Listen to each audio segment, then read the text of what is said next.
If you look at North Korea up here, you can see that it's got this advantage in an interesting way. This water on both sides actually makes a big difference because it makes it relatively hard to get in and respond to them. And of course, you have the DMZ down here where they could reach into South Korea with any kind of attack they wanted to stage there. But let's look at the bigger picture of this. Why does all that matter? Because it's a small nation. This is one reason, because of their missile capability.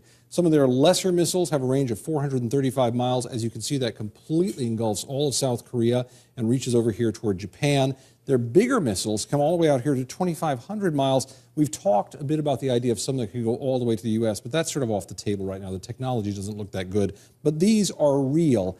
And when you talk about their ground forces, then you start talking about an awful lot of people, simply put. I'll put away the missiles right now and show you. When you talk about their ground forces, 1.1 million active troops in North Korea, almost 5 million in reserve. That's simply an awful lot of people for a small area. 605 combat aircraft, 43 naval missile vessels. These might be very limited if they came out and tried to do anything, Wolf.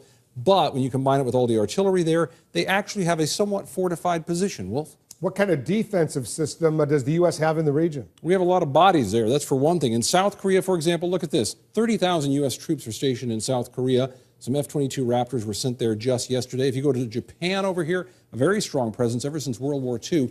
3,800 U.S. troops there. A second early warning radar system has been put there to keep track of the missile attacks coming from North Korea. And of course, down here at Guam, you have 5,700 U.S. troops.